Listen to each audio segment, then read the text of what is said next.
Welcome to Key Tech. Please describe this channel if you are interested in today's video.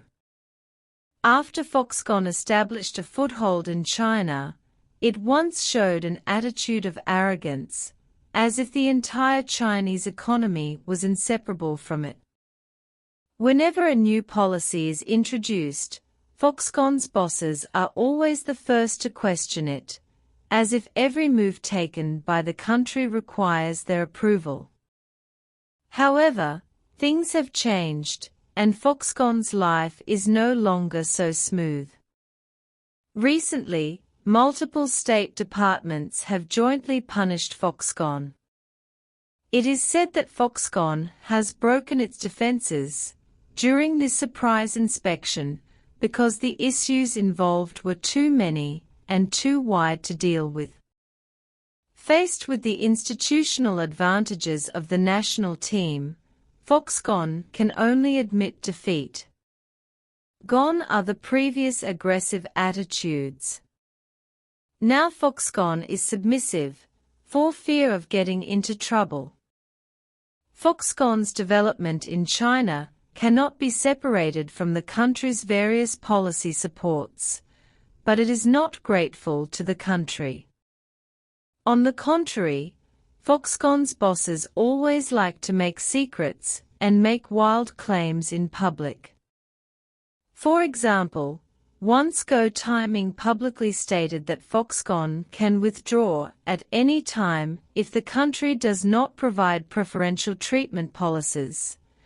Another time, Foxconn executives boasted that their importance to China is comparable to the United States' position in the Middle East. These wild words are not only shocking, but also begin to expose Foxconn's ugly arrogance. In Foxconn's mind, it seems that it has never taken China seriously. China needs it, and it can make any gesture towards China. This sense of superiority has intensified in recent years and has reached the point of lawlessness. After encountering this joint national investigation, Foxconn immediately changed its tune and issued a statement saying that it is a company rooted in China and has been committed to China's economic development. If you think about it carefully, Foxconn's statement is probably a gesture of goodwill to the government. Once it is characterized as unpatriotic or contrary to national interests, Foxconn's fate in China may be unsustainable.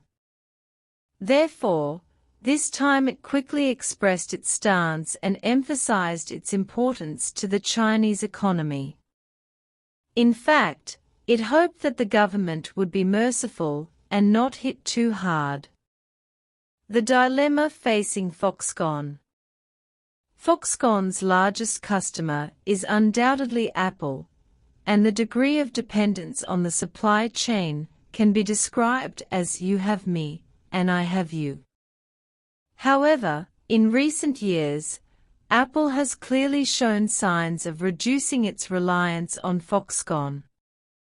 Industry insiders revealed that Apple has poached Foxconn employees in India, Vietnam, and other places, and a large number of orders have also begun to flow out. Foxconn knows this. It's like a mall owner watching his best customers drift to other stores.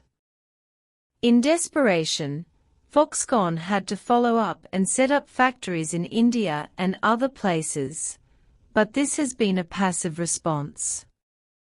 It can be seen from Apple's move that its loyalty to Foxconn is no longer what it used to be, and it is ready to abandon an older brother for a younger brother at any time. This is undoubtedly bad news for Foxconn.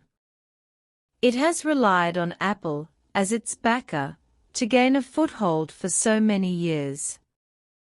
Now that its backer is about to fall, Foxconn's life will only become more difficult. As the saying goes, The tree wants to be quiet, but the wind doesn't stop. Foxconn wants to rely on Apple, but the trend is over. Foxconn founder Terry Gou has always been clear about his side, and has not shied away from his preference for the United States. For example, he has publicly stated on many occasions that he supports the United States' stance on the trade war and has invested heavily in building factories in the United States. Terry Gou has no reservations about his pro-American attitude.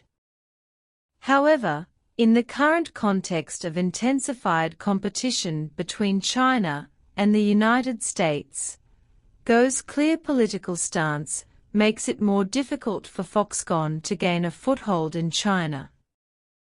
Both government departments and ordinary people will think that Foxconn is on the opposite side of China. This is in certain contradiction with China's national interests.